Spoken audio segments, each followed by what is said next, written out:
It is 6 o'clock, September 17, 2018. Time to call City Council meeting to order. Roll call, please. Mr. Adam? Mr. Austin? Here. Mr. Blankenship? Here. Mr. Akers? Here. Mr. Buchan? Here. Mr. Richards? Here. Mr. Wertz? Here. Sir, you have a quorum. Thank you. Mr. Wertz, prayer and pledge, please. Okay, let's bow our heads. Father, be with our military here and around the world who protect our freedoms.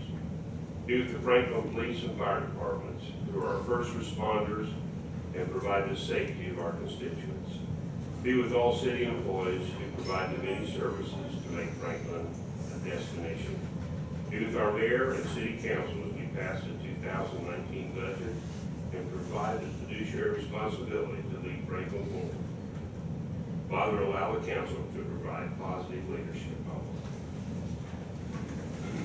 I pledge allegiance to the flag of the United States of America and to the republic for which it stands, one nation, under God, indivisible, with liberty and justice for all.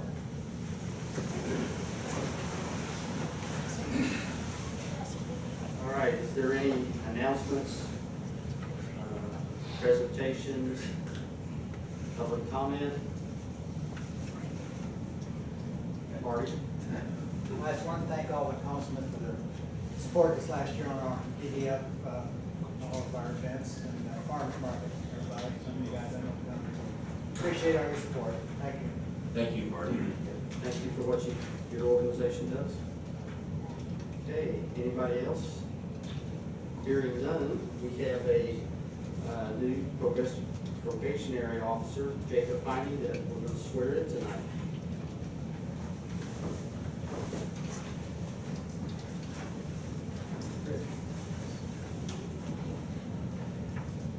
Okay, you want me to slow up today? All right. I, Jacob Piney, a member of the Franklin, Indiana Police Department, do solemnly swear that I will support the Constitution of the United States of America,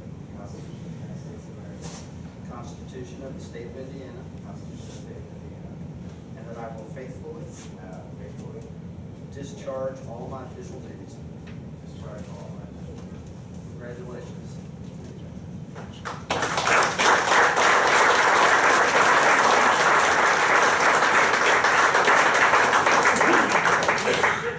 Something I found out today too, he's Franklin native, so welcome aboard.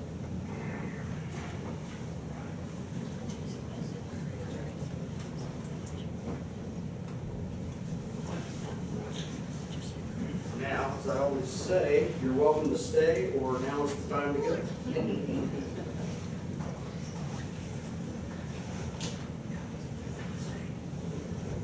And I think we will have another police officer to swear in, what I'm understanding, October 1st, our next meeting. So, okay, Perfection Group presentation for Green Award and rebate check. Justin, I'm not even going to say the last name. No problem. Easy to use that. That's right, I won't say it for a couple of years now. Let me kind of lead into this just a little bit. Everybody remembers Perfection Group is a group that helped us with redoing the heating and cooling at our rec center and got us up to date on how to save money with our utility bills. And it's, according to Chip, it's been a great venture and one I'm glad that we entered into. Thank the council for that. So. Yeah, my name's Greg Horn. I was the lead engineer on the project, and I was, spent a lot of time with Chip and Rocky and Rick was around here earlier. But yeah, we were honored to go down this path with you guys. Projects always take their own ups and downs, but I think this one really turned out well. And part of the project that we did, that's what we're here to present tonight, we upgraded the HVAC system, the mechanical systems, and in doing that, we were able to utilize higher efficiency equipment. When we do that, we're able to submit for rebates to your utility company. In this case, it was Duke Energy. So that's what we're here tonight, is to present you a check for the results of that upgrade. And then also we have a green award that, again, upon the completion of a project, it's something to show that, you know, everyone wants to conserve energy. Everyone wants to save utility costs, save money. And so that's what we hope that you would accept this from us and you know, show that you know, we're all in this game together. So that's what we're here to do. Okay, Chip, do you want to? While Mayor is working today, I want to thank Fresh Group. This was a new venture for me, and I looked at some of those contracts 15 different ways to figure out what the catch was. And you assured me there wasn't one, and I appreciate it very much. Thank you. It was a pleasure. I know we weren't very easy to work with because we kept chipping away. Oh, absolutely. That's how these projects go. That's the way projects work. So sets us up. Eric, we're getting the middle. Okay, No. I'll do that. Good job, Council President.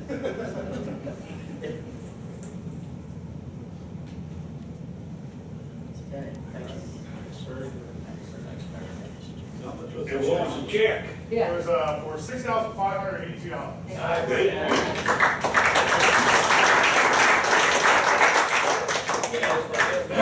And obviously the money has already been, It's in my.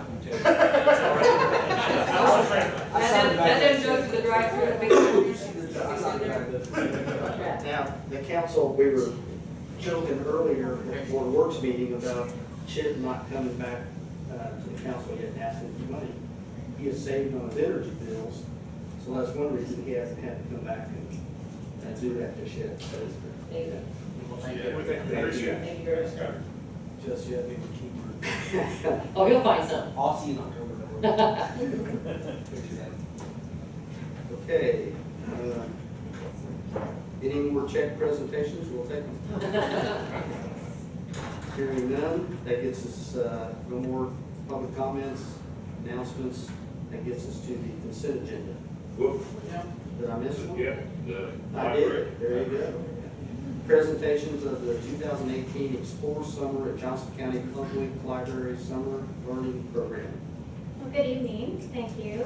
My name is Sarah Taylor. I am the programming manager at Johnson County Public Library, and I'm sorry I do not have a check for you tonight, but I do want to share a little bit about our summer learning program. It's called Explore Summer, and you may have seen some of our yard signs around this year. There were these beautiful purple signs, cheerful purple signs in people's yards. We had our most successful summer yet, so I just wanted to share a little bit with you about how it went. From May 14th through July 31st, people of all ages could register, log reading time, and earn fun prizes at the library. This year we had 6,237 people participate in the program, which is the highest number in JCPL history. To give you a little bit of context, it's an 18% increase over participation last year, a 51% increase over 2016. So we're definitely seeing this program grow and reach new participants every year, and we hope to continue that trend. Because we wanted this program to be a community collaborative activity, we set a reading goal and challenged our community to read 35,000 hours over the course of the summer. We did it. We actually logged 55,000 hours, which is 3 million minutes. Boston Public Library did something similar, and they only logged half of that. They only logged 1.5 million minutes, so I think that goes to show that Johnson County is a community of very active readers. In addition to encouraging reading, we also host free learning opportunities for people of all ages at our branches. This year, our librarians presented 473 programs in June and July, with almost 10,000 people in attendance. And these events included expected activities like story times for preschoolers and book discussion groups for adults, but also some larger events that we were working on. We had 3 New York Times bestselling authors attend. 2 of them came right here to Franklin. We had our first Library on the Prairie Pioneer Festival, which brought over 600 people to our Trafalgar branch That was sponsored by Festival Country. We hope to make that an annual festival. We hosted free computer coding camps for teens at all of our branches, made possible with a grant from Duke Energy. And we also had Shark Week, where we had lots of fun programs where we learned all about sharks, and then we brought in the Newport Aquarium, who brought real live sharks that the kids could touch, which was a really fun experience for all of our families. So while Explore Summer is a lot of fun, I did want to talk very briefly about the reason for the library summer learning program. Studies show that children who don't read over the summer can lose 2 to 3 months of reading skills, and that's cumulative. So by the time a child enters 6th grade, they could be 2 years behind their peers. And that summer slide disproportionately affects children from low-income families because they aren't able to afford more expensive camps or classes similar to what their more affluent peers are participating in over the summer. So by participating in our free Explore Summer program, children are more likely to return to school maintaining the skills that they need to succeed in the classroom. So it is our goal to continue to expand this program to provide more learning opportunities for more people, making JCPL the place for learning in the summer. Does anyone have any questions about library programs? Great job. All right, thank you so much for your time. Appreciate it. Thank you for coming. Okay, now the consent agenda. Move to approve the minutes for August 20th and the special meeting minutes for September 4th. Second. Second by Mr. Austin. All those in favor? Aye. Any opposed? Let's go on to old business. Move to read all business by title only. Second. A second by Mr. Wertz. All those in favor of reading by title only? Aye. These are for a public meeting. It's old business, common council budgetary ordinance number 18-08, repealing and replacing budgetary ordinance number 17-17, fixing and authorizing the payment of certain salaries of appointed officers and employees for the year 2019 civil city. Those changes were made to the police. Yes, it was made and, as we discussed in the last meeting. So this is now open for a public hearing. I guess I need a motion for a public hearing. No, we just open it for public. Okay, it's open.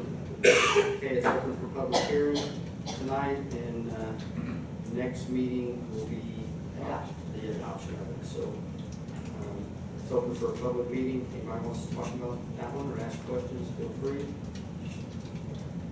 Hearing none, we'll close the public hearing. Anybody else from the council speak on this?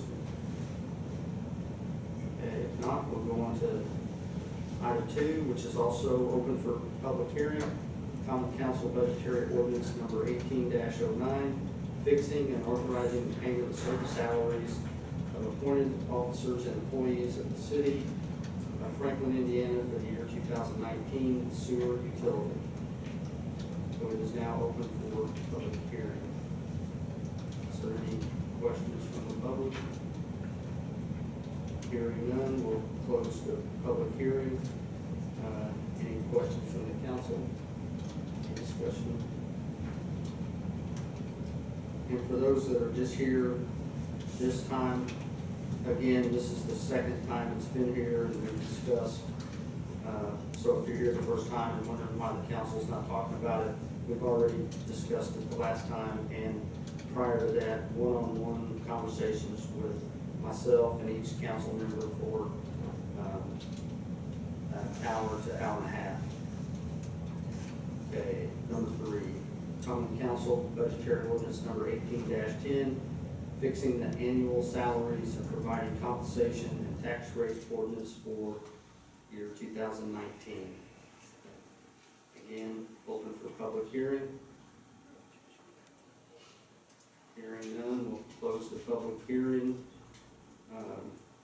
Any discussion with the council? Okay. Hearing none, we'll go on to number 4. Common council budgetary ordinance number 18-11, City of Franklin, Indiana budgetary appropriation and tax rate ordinance for the year 2019. Open for public hearing. Hearing none, we'll close the public hearing. Any comments from the council?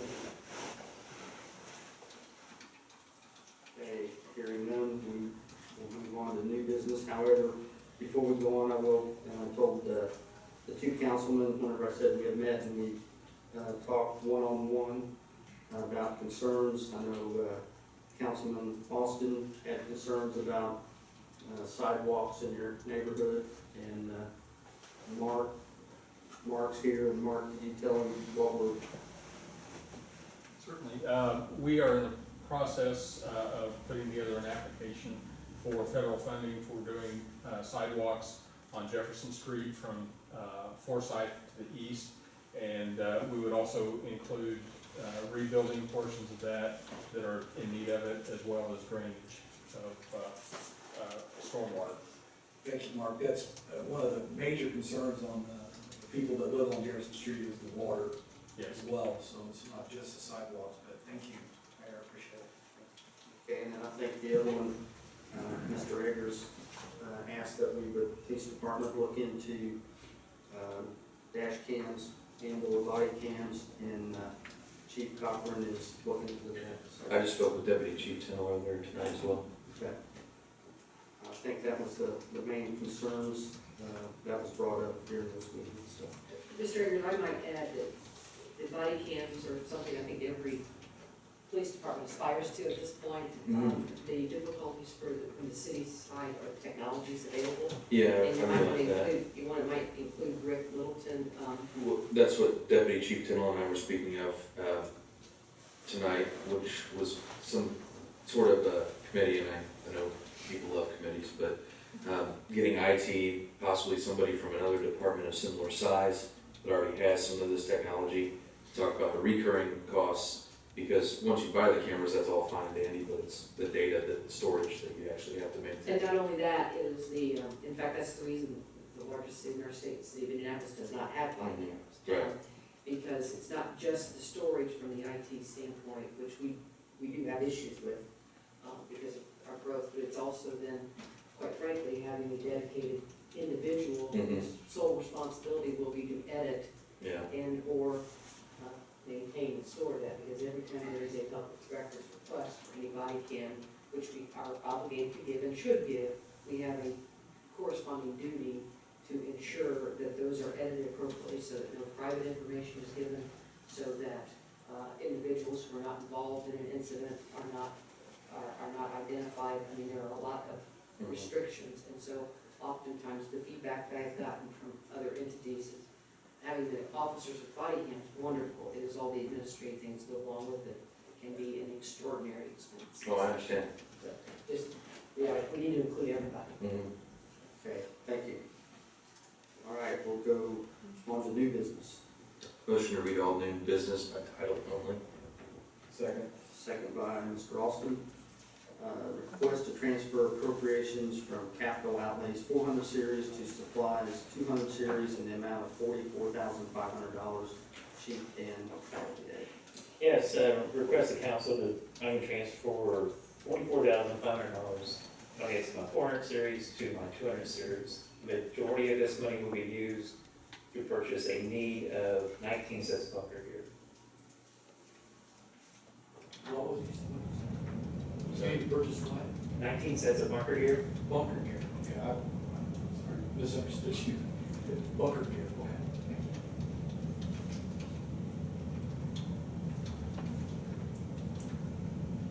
Is there any other questions for the chief? I make a motion to approve the request. Second. Okay, we have a second by Mr. Austin. All those in favor? Aye. Any opposed? Thank you, Dan. Thank you.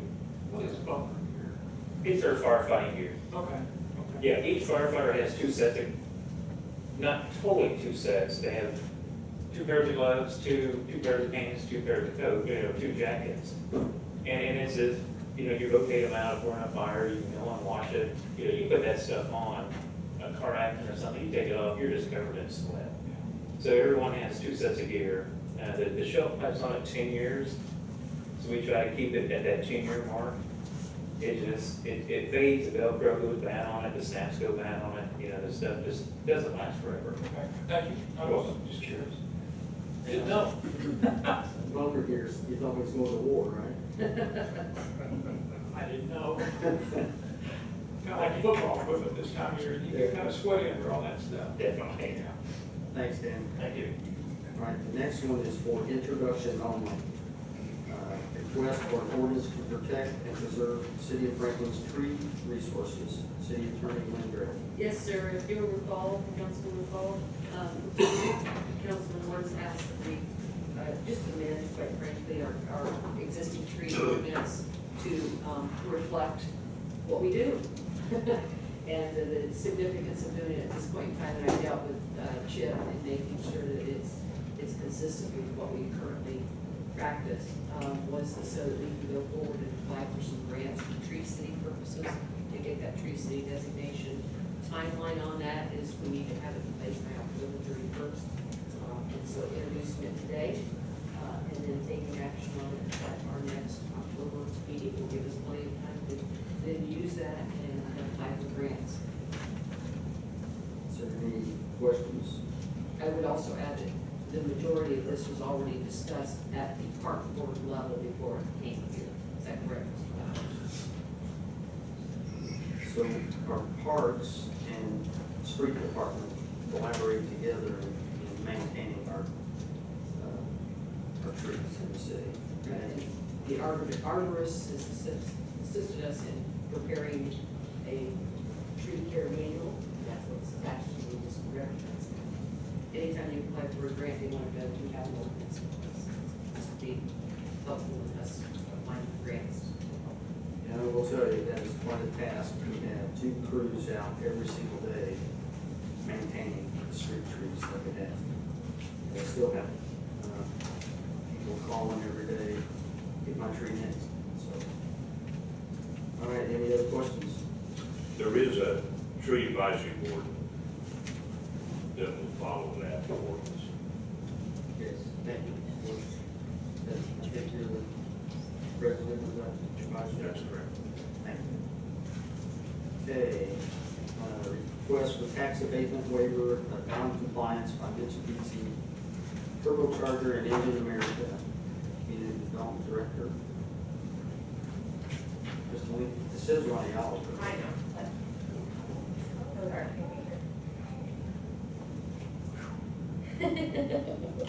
Thank you. What are you What you doing there? Are you bored back there? I believe that's on that one. We'd let the kids do the hard work. So this is a request from Mitsubishi Turbo Engine North America. They actually have filed all of their compliance reports with our Economic Development Commission for the last, I think it's been 3 years. The EDC reviewed them, recommended favorable recommendation to you as the state council. They were approved and filed with the county auditor's office. So in addition to those compliance reports, businesses are required to also fill out a state form. It's either for personal property or real property. It's a 322 or a 103, that's what they call them. Those are state board of accounts forms. And apparently, they weren't aware of this and didn't do this. We've had several of these lately. The county has no longer reminded companies to fill out these forms, which is now becoming our problem. So they have to come back to us and request a waiver of non-compliance in order to receive credit for the abatement that they did not receive the last couple of years. So that wouldn't be any money that is coming out of, we have to pay back or anybody, it's credits going forward kind of a thing. And it's not a huge amount, it's a personal property tax abatement, but we did approve it, they are in compliance. And so my request for you tonight is to grant this waiver of non-compliance for them so that they can correct all of their tax returns and get this correct moving forward, since they are pretty early in their abatement process. So they are okay from the city, and they, if they okay with the other county level, it's the state, it's a state issued form, but the county is in charge, they have to have it in order to claim the deduction on the county taxes. Do you think they would give it? Well, they do the first year, Not and then I don't know what happens after that exactly. So remember that, Mike. I parked it real fast. Mayor, And move. I try to, when we go through the process and we get our resolutions here, even though it's not our form and it's not our requirement, and I honestly can't answer any questions about how to fill it out, I do send it to them once the resolution's approved, so that they know, at least know they have to do it, and I let them know who calls the county in case they have questions. We are trying to help that situation, that, so much that I don't understand the form myself, so. We're seeing more and more of that. Yeah, Looks like. a lot of it. Mayor, I'd move to approve EDC 2018-06, or resolution 2018-12.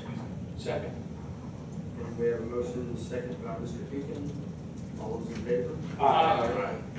Any opposed? Hearing none, we'll go to the next one.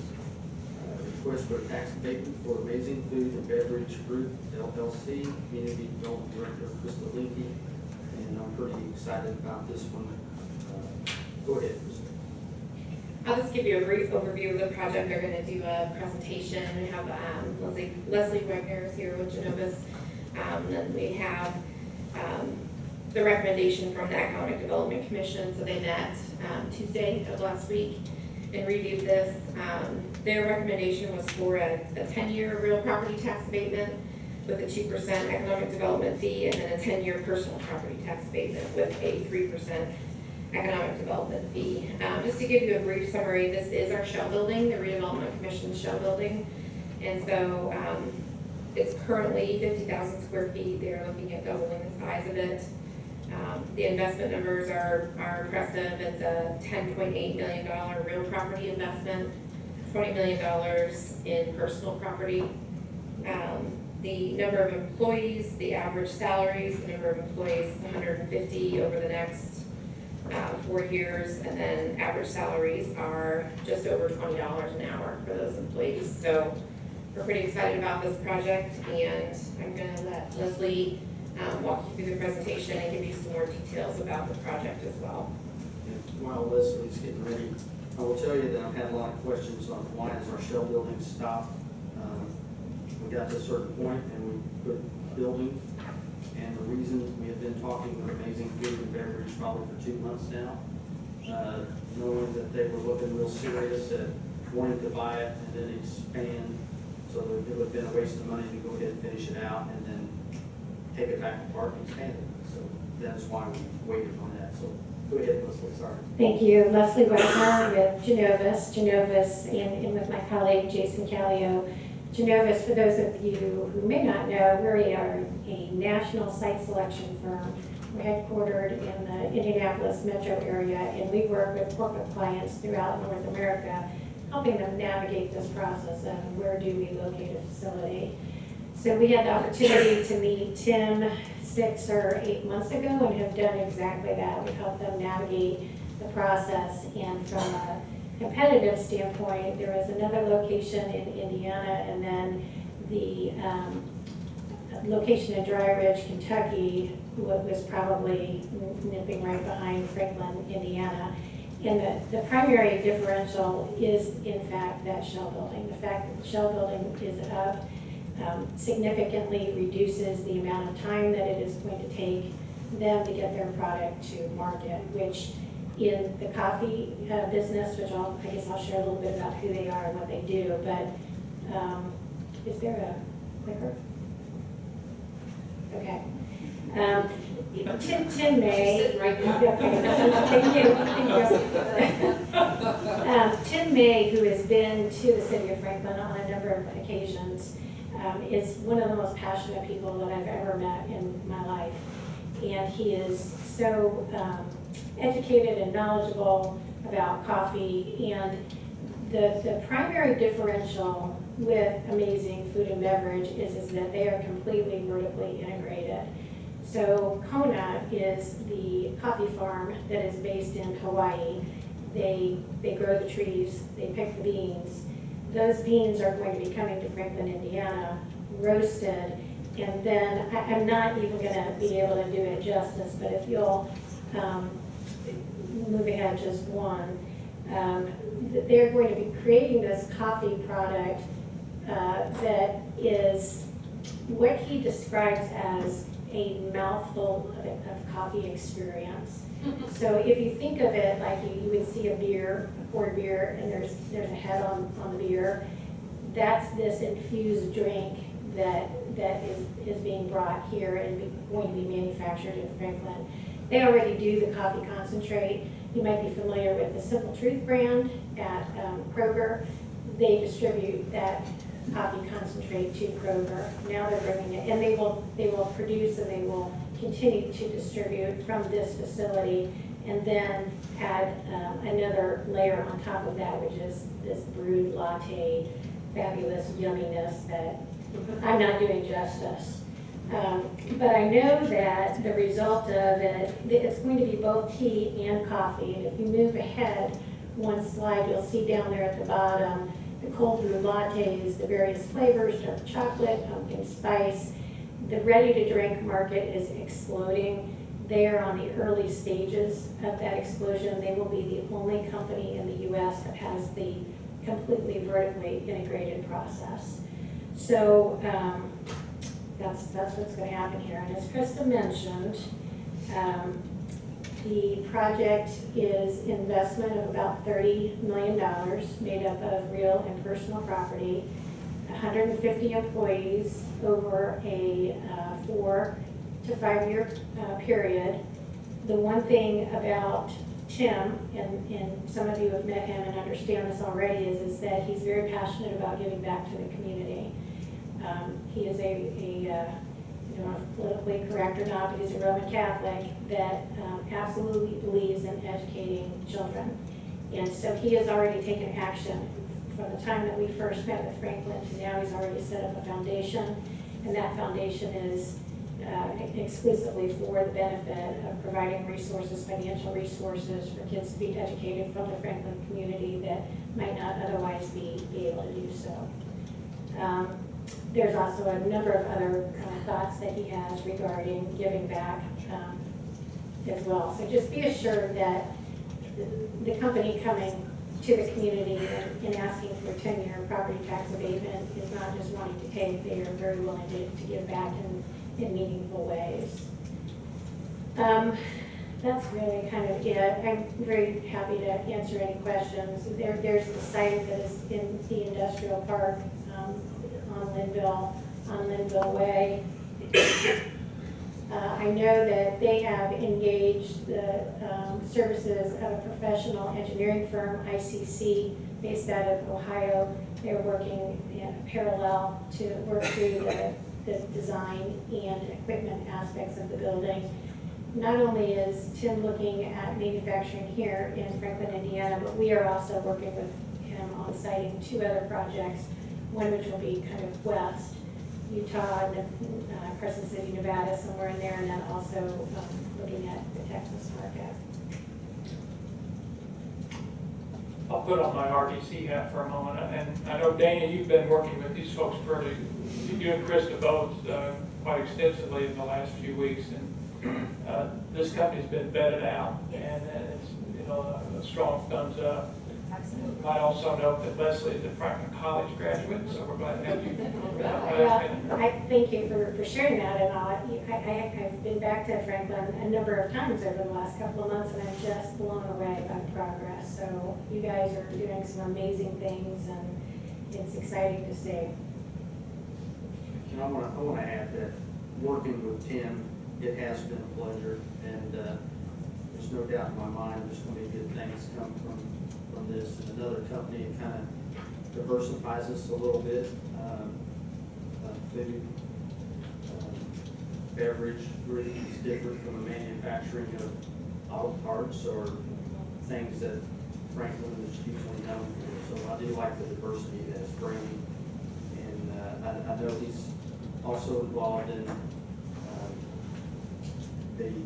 bag thing that he was talking about, that was pretty impressive. Do you want me to take a minute and just share that? If you don't mind, I So- think that was pretty good. It is, I don't have all the visuals, and he really wanted to be here, he just couldn't make his schedule work. He was here last Tuesday, and will be here again tomorrow morning, but the coffee beans are stored in these burlap bags. And the bags exist, and so what their goal is to repurpose them. They started repurposing them in Hawaii. They would cut them off, they would utilize local workers to make bags out of them, like beach bags. And they became hugely popular. They were selling at resorts for like $20 a piece. And so what he wants to do is he wants to, here, take those same bags that the coffee is going to be coming into, maybe tap into some underutilized workforce members, recidivism, maybe folks that have disabilities or challenges, put those folks to work to create a marketable element from these bean bags. So that's in the works as well. Will he be here tomorrow for the EDC? He will be here for the RDC meeting in the morning at 8 a.m. I would also add, Mayor, at the planning commission, they presented, got approval for the site plan, and they also indicated that the byproduct of brewing this coffee is a rich something, I didn't quite understand. It's it. fertilizer. Yeah, and it becomes vitally critical, I mean, farmers can't get enough of it, so, because we were concerned, the planning commission, what kind of conditions you're gonna have, what kind of things like that, and farmers would line up to buy that byproduct, so it has a lot of green-friendly products for an industry. You're absolutely right. They'll have 30,000 pounds of spent coffee beans a day. And so what they've offered to do in addition is to sell at cost, sort of, and then allow folks to use that as a fundraising mechanism, so that buying it at a lower cost, selling it at a higher cost, and that becomes a good fundraising activity. Okay, we can take action on this tonight, otherwise, so. Is there any other questions? I would move to approve tax abatement as presented for Amazing Food and Beverage Group, LLC. Second. Second by Mr. Austin. All those in favor? Aye. Any opposed? Hearing none, thank you. Thank you very much. Good morning. On behalf of Tim, he'd say mahalo. And I say this every time the council members sit here before, whenever we have a tax abatement, some people in the public thinks that they never pay taxes. That's not true. What happens is you get a tax break, you're investing $30 million, so you're gonna get a tax break and it gets phased in over a period of time. So after the second year, they're already paying more than what that empty field is worth. So it becomes phased in. So just want everybody to know that hasn't been to a meeting before here that by now, about everybody in town's probably heard that from me. All right, we'll go to the next one. Request for tax abatement for Sergeant Aerospace and Defense. Mr. Winky. Hello again. This is another great project that we are proud to present to you tonight. This is an existing Franklin company at 215 Industrial Drive, and they have grown extensively in the couple of years that they've been in Franklin. I believe you said you started at 6,000 square feet, did an expansion. 6,700 in August of 2006. And now you're up to 14,000. This Right. new building will be 30,000 with an additional 20,000 expandable. So this is another project as a result of the Slimville Way construction, which was paid for by our redevelopment commission. And so this is a great project, a great story of how we're retaining an existing company, allowing them to grow and expand. They're going to be, like I said, building a 30,000 square foot building, a total of a 2.9 real property investment for the building, and then an additional 600,000 in personal property capital investment. And this is located, as I said, in the Linville Business Park on the second lot here. They have existing, I believe it's 30 employees, and they're going to be adding 20 additional employees over the next couple of years. Is that correct, Mike? Well, we start with 24, we said 11. Okay, 11 over the next 3 okay. This is Mike Mislon, he is the, what is your title exactly? I'm the general manager. General manager, okay. Locally, and then we've also been working with your parent company. So they're leasing at their current facility that they're at now, and so this will allow them to own and operate out of their facility, this new facility, so that's pretty exciting as well. But their average hourly wages are much higher than our average as well. Average hourly wage is over $27 an hour, so these are good paying jobs. We've been excited to work with them, and at one point we were working with them on the Shell building, and they didn't quite need that big of a building, and so we were happy that they were able to find this lot nearby, and still put this project in Franklin. So the recommendation from the Economic Development Commission was for a 10-year abatement on the real property and 5-year abatement on the personal property. There was a little confusion, and I apologize for that. I started using a new website to calculate the tax savings on the schedules, and so it's in the sample phase-in schedules. Those are in there, and I don't guess that any of you have probably read them because they might not be too exciting to look at exactly, but they do tell you that based on the investment amount and what the abatement percentage is by year, what their savings are. And so the difference between a 5-year and a 10-year, I think, was approximately $13,000 over 5 years. So not a huge difference, but for, I think the EDC, and Ken, you can chime in on this if you'd like to, the amount of the personal property investment, I think it was just a more standard 5-year request is how they felt. So that was what their recommendation was. So I'm happy to answer any questions, and if there's anything you'd like to add, feel free to do so. And Mike is here as well to answer any questions you might have about their company and what they do. They are in the aerospace field, and they, you could probably explain it a lot better than I could as far as the technicalities of what you actually do at your place of business. So if you would come up, thank you. As Mike's walking up, I'll just say that I think, Mike, we have been back and forth here a little bit for, what, a year and a half now? So Yeah. I'm glad to see this one happen also, and talking with your parent company, when we were talking, one of the reasons they wanted to, and you can correct me if I'm wrong, but the fact that we did invest in building the road, getting the site ready, the redevelopment commission and the work that they've done, was one reason they wanted to choose Franklin. I know you wanted to be in Franklin all along. There wasn't any doubt about that. We've been here since August of 2006.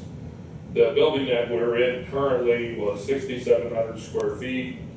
We started with 6 people. We overhaul rigid duct assemblies off of aircraft engines and aircraft. So we have a very high profile part that we handle there. So at any one time, there's probably $20 million worth of product in the building that are owned by airlines. So about 65% of our business is international. We do most of our business on the Pacific Rim and in Europe right now. The other 35% is here in the US. And it was just a strategy to start a business out here. It's easy to get business here because it's easy for us to travel in the US. Much harder to get international business, meeting the international guidelines and regulations. It's every bit as tough as the politics that are going on TV today that get business internationally. But we've been very, very successful. We've grown the business to the 24 people that we have right now. We did an abatement with the city in 2012 to add on to the existing building through the owner of the building. So we kind of helped them along. Dana and the office there was instrumental in helping that along. And we knew the relationship was really strong with Franklin. So I was all for being here, but of course I work for a corporation much larger than just me. I'm a small entity in the group of RBC companies. We're one of 32 companies, and the company's about $700 million in total revenue. So I had to vet it. I had to go out and get a second quote, so to speak. And your next door neighbor up there in Greenwood, Mark, he was aggressive, but that wasn't home to us. So this is home to us. So we were happy that that they saw the way that I steered the company to staying where we were. So we're real happy to be here. So if you have any questions whatsoever, please feel free.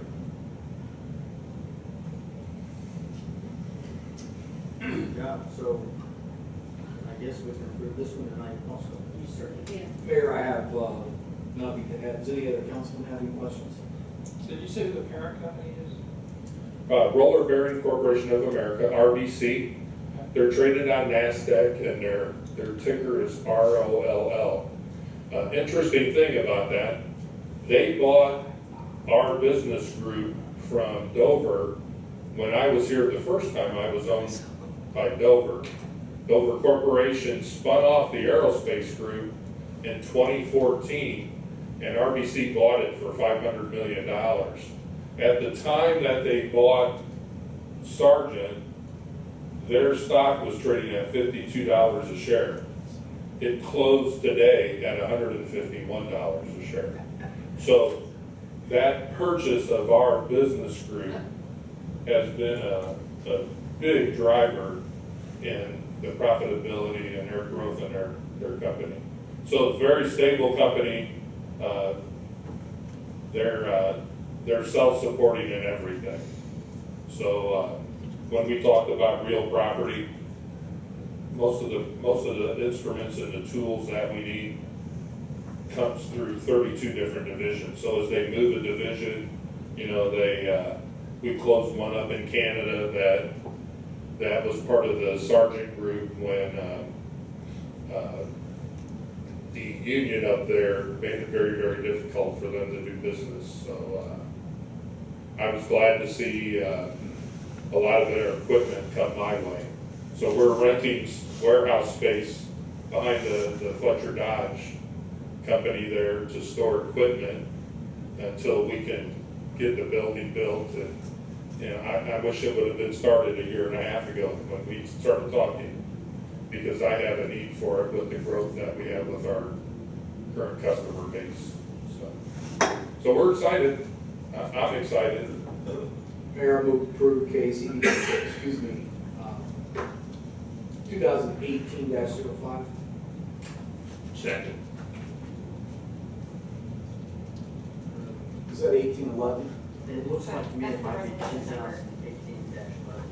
Let me rephrase that. Move to approve number 2018-11 as written. Okay, we have a motion and a second by Mr. Ayers. All those in favor? Aye.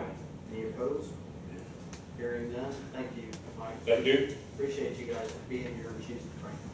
I also had a condition that you can now rub in Mr. Meyer, correct? Oh, trust me, I'm gonna do Is that. that part of the non-petition? You're always welcome there too, you know. We're right behind the police station. So come in sometime and see what we do. You'd be interested. Thank you. Thank you. And if there isn't any, is there any other business that we need to bring up?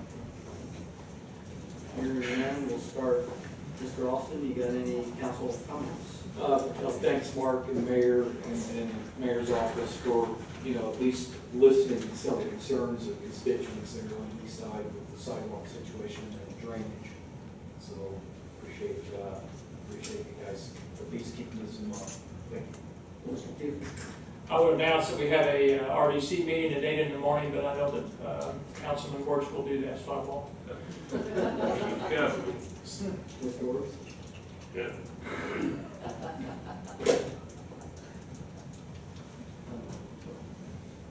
Is that covered?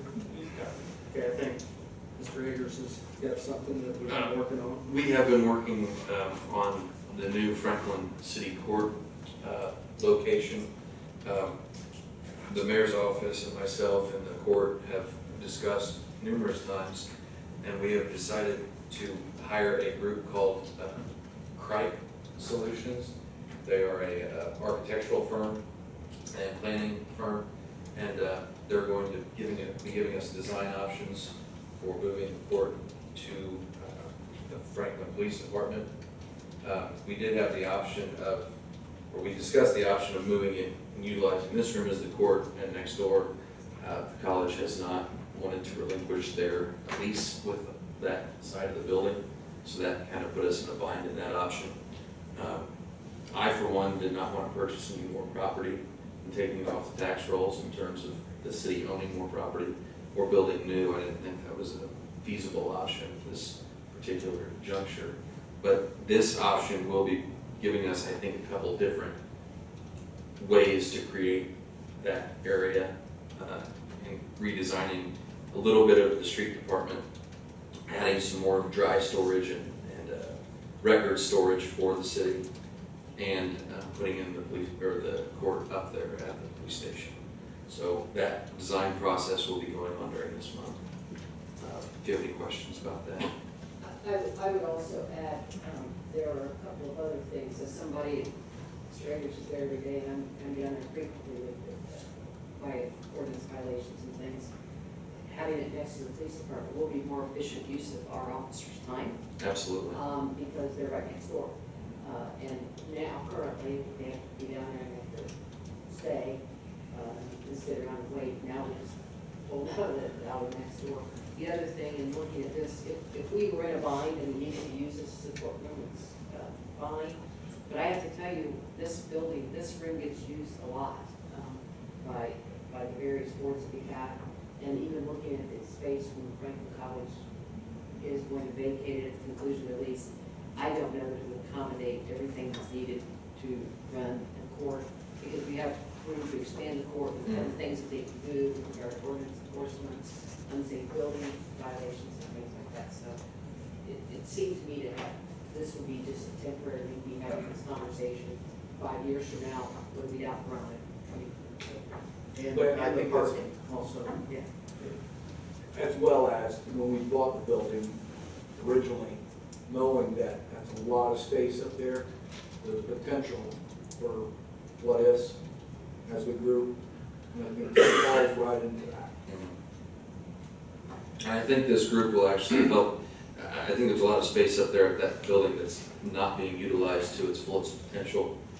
And I know that would be a great area to put back on the tax roll, but since we already own it, we might as well use it as best we can. and Drew, you might touch on, we don't own the current building. That's true. We currently, where the court is now, we're renting from the county. And on this council, in this area, I would like to get out of that particularly. I don't want to be under the county's thumb in any particular fashion. So that's my 2 cents on Well, we were being forced to move, period.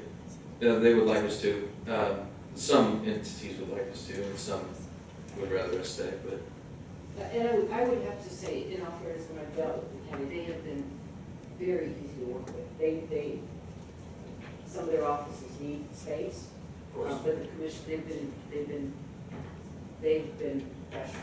Yes. Just for the record, the commissioners have been very accommodating. They have. So it's time. And again, we'll have the police department there, the street department's there, now the city court's there. And Drew and I talked about this, and of course, every councilman we've talked about, you take the building off the tax rolls. However, those entities gotta be somewhere. And we're utilizing one facility, so I think it's a good use of taxpayer dollars and space. That's my opinion. So, anything else? nothing from me, sir. Drew, I'm just glad you guys have come to this conclusion. We've been waiting.